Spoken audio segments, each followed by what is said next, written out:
आम्बेडकर आम्बेडकर आम्बेडकर आम्बेडकर आम्बेडकर आम्बेडकर। इतना नाम अगर भगवान का लेते तो 7 जन्मों तक स्वर्ग मिलता था। कभी भी अमित शाह के बयानों में आपने विनम्रता नहीं देखी होगी। वो कभी कोई भी बात करेंगे तो इतना ज्यादा मतलब एग्रेसिव हो जाते हैं और एक तरह से संसद में धमका धमका के बोलते हैं। उनको मतलब ऐसे लगता है कि बस वो बोले, बाकी पूरे लोकसभा में सभी सांसद सुने। उनका ये मतलब है, उनका ये कोई टोकना नहीं चाहिए। अरे भाई, जितना हक आपको है बोलने का सभी को है। आपकी बात का ऐसा जरूरी थोड़ी कि सब समर्थन करेंगे, विरोध भी करेंगे। फिर विपक्ष का तो मतलब ही है ये विरोध करना। अरे आगे से हटिए ना, अरे किनारे होइए ना, आप थोड़ा ना होइए ना। जिन्होंने सदैव डॉक्टर बाबा साहब अम्बेडकर का अपमान किया है। हमारी एक आदिवासी बहन सांसद कोन्याक, श्रीमती कोन्याक, उन्होंने जो कुछ कहा है व्यथा से हम लोग भर जाते हैं। ये हो क्या रहा? अंबेडकर के नाम पर बवाल मचा हुआ है। अमित शाह ने एक बात क्या कह दी, खासकर उन्होंने टारगेट भी किया था राहुल गांधी या फिर कांग्रेस पार्टी को टारगेट किया था कि जिसको देखो वही अंबेडकर अंबेडकर अंबेडकर रटते रहते हो। अगर इतना नाम भगवान का लिया होता तो 7 जन्मों तक स्वर्ग मिलता। अभी एक फैशन हो गया है, आम्बेडकर आम्बेडकर आम्बेडकर आम्बेडकर आम्बेडकर आम्बेडकर। इतना नाम अगर भगवान का लेते तो 7 जन्मों तक स्वर्ग मिल जाता। ऐसा कहना अमित शाह का। अब इस बात को कांग्रेस पार्टी ने एक ऐसा मुद्दा बना लिया है कि आपने अम्बेडकर का अपमान किया है। इस बात क्या अपमान, फिर बाद में अब उनका ये जो बयान है सिर्फ उतना ही दिखाया जा रहा है। आगे जो उन्होंने कहा वो तो किसी ने दिखाया ही नहीं। उन्होंने बताया किस तरह से कांग्रेस पार्टी ने अंबेडकर का अपमान किया है। बीजेपी ने नहीं, कांग्रेस पार्टी ने, अमित शाह ने खुद बताया ना। सुनिए तो, सुनिए ना, आप सुनिए ना, मैं बताता हूं। हमें तो आनंद है कि अंबेडकर का नाम लेते हैं। अंबेडकर का नाम अभी 100 बार ज्यादा लो। मान्यवर, अंबेडकर जी को देश की पहली कैबिनेट से इस्तीफा क्यों दे दिया?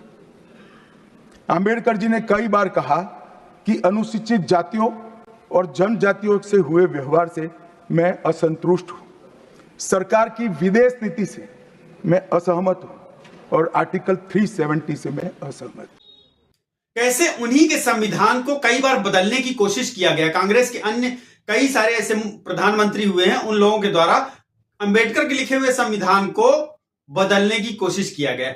हम ये अक्सर कई सालों से सुनते आ रहे हैं कि अंबेडकर ने संविधान बनाया, संविधान की रचना की, संविधान लागू हुआ। ठीक है, खाली अंबेडकर नहीं थे उस टीम में। जो संविधान बना है, जिस संविधान की बात कर रहे हैं, जो हमारे देश का संविधान है, वो केवल अंबेडकर ने नहीं बनाया। अंबेडकर लीड कर रहे थे उस संविधान का। बनाने वाले बहुत एक से एक धुरंधर थे जिनका की नामो निशान नहीं। क्रेडिट मिला अंबेडकर को। ठीक है, अंबेडकर ने संविधान बनाया, अच्छी बात है। उस दौर में जो परिस्थितियां थी, आगे उनके माइंड में जो चल रहा था कि आगे आने वाले समय में ऐसा भी हो सकता है, उन सब चीजों को ध्यान में रखते हुए अंबेडकर ने जो संविधान लिखा वो उस समय के लिए तो बहुत बढ़िया।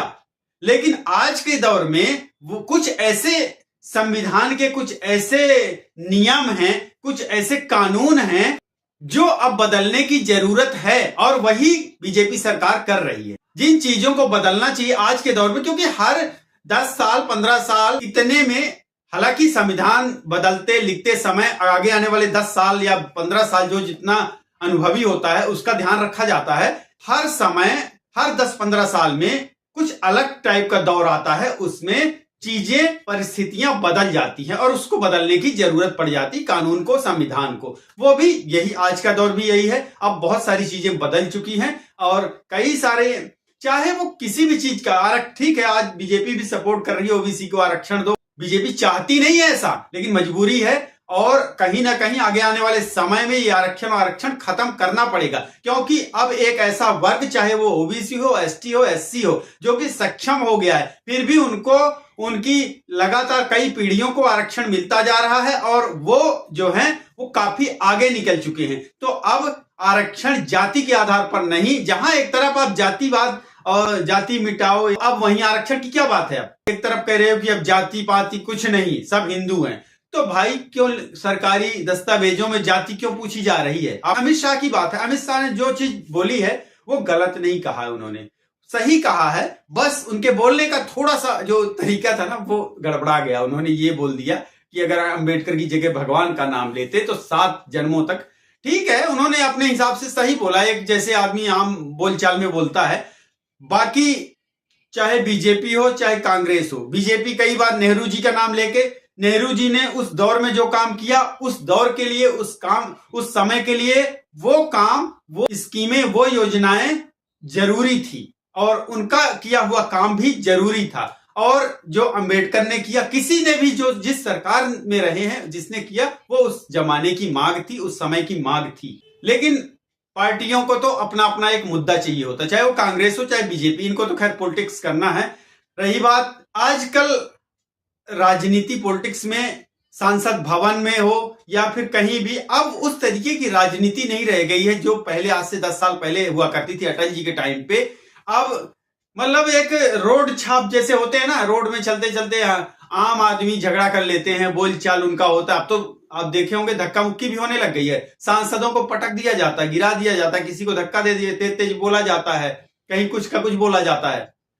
कई सारी चीजें तो दिखाई भी नहीं जाती हैं। कुछ लोकसभा अध्यक्ष, स्पीकर को उल्टा सीधा बोला जाता है। अमित शाह का बस यही, अमित शाह के अंदर एक कमी है कि अमित शाह अपनी बात को बड़ी करना चाहते हैं। अमित शाह चाहते हैं कि मैं जब बोलूं सब सपोर्ट करें उसको, उसके बीच में कोई टोके नहीं। ऐसा नहीं हो सकता कि आपकी बात, आपने जो बोला वही सत्य है, वही सर्वमान्य है। कांग्रेस पार्टी है, अपना विरोध भी करेगी, लोग बोलेंगे भी, आपके लिए भी बोलेंगे। और आजकल तो अब अमित शाह का बहुत तगड़ा, इन कई वर्षों में आपने देखा होगा इतना तगड़ा विरोध अमित शाह का नहीं हुआ।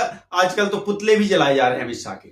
बीच बचाव करने में बीजेपी के एक ऐसे नेता हैं शिवराज सिंह चौहान, जिनको आजकल ये जिम्मेदारी दे दी गई है मोदी जी के बाद कि कोई कुछ भी करे, रायता फैलाए, आपको समेटना है।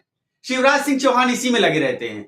लोग बाग रायता फैला जाते हैं, कहीं कुछ का कुछ बोल जाते हैं, अब वो सफाई देने में लगे रहते हैं। शिवराज सिंह चौहान का यही है कि भाई इन्होंने ऐसा नहीं कहा, वैसा कहा। शिवराज सिंह चौहान खूब लपेटते हैं कांग्रेस पार्टी को, राहुल गांधी के बारे में, और मतलब राई का पहाड़ बनाते हैं। अब मोदी जी के बाद शायद कोई ऐसा नेता अब केंद्र सरकार में है जो कि छोटी सी बात को राई का पहाड़ बना दे और बड़ी सी बात का, विपक्ष की बड़ी सी बात को छोटा सा छोटा करके उसको साइड कर दे। तो अब ये जिम्मा मिल गया शिवराज सिंह चौहान को। शायद शिवराज सिंह चौहान का कद भी बढ़ा है, इसी वजह से शिवराज सिंह चौहान अब समन्वय कमेटी में बने हुए हैं और साधने में लगे रहते हैं।